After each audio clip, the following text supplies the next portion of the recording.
Well, what we've heard is that she has been granted a temporary entry into Bangkok and has now been given access to UNHCR, which is a welcome development in this very worrying case.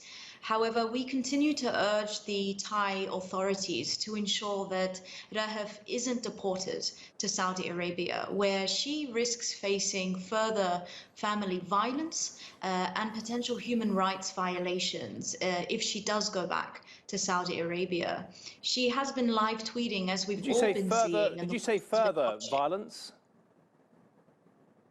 Well, Azra has been live tweeting and expressing her fears around returning to Saudi Arabia. She has made it clear that she has faced family violence and abuse, and she has attempted to flee this abuse and seek asylum in Australia. So it's absolutely important that the Thai authorities protect Raif and ensure that she isn't deported back to Saudi Arabia, where she could face further violence. What can the UN do about it?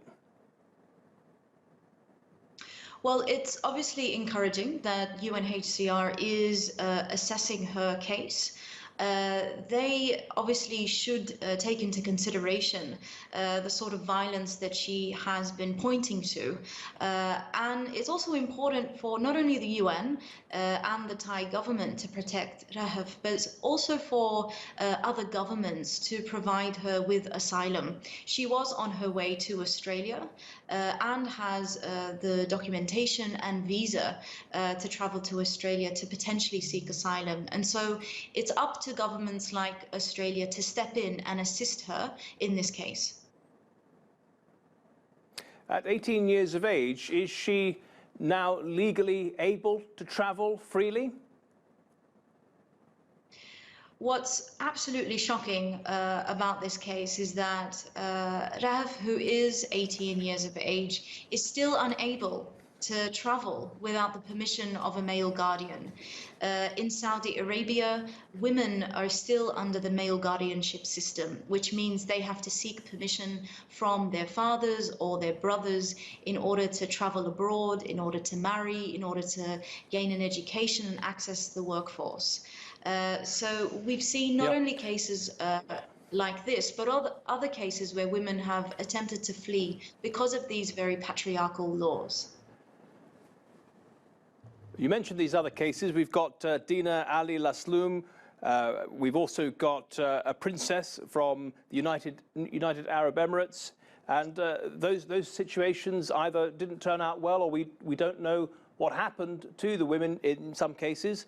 What is it about the Gulf that creates this problem? Well, what we're seeing, particularly in Saudi Arabia, is discriminatory laws and practices that seek to limit women's freedoms. And we've seen cases like Dina Ali that you've mentioned, who was forcibly returned back to Saudi Arabia and has faced violence and has fled for that reason. Now, we are unable to verify her particular whereabouts, but we're also seeing other cases of women human rights defenders who have sought to repeal and fight against these sort of discriminatory laws. Because of that, they now are currently in detention and face up to 20 years in prison simply for demanding their rights and demanding an end to the male guardianship system.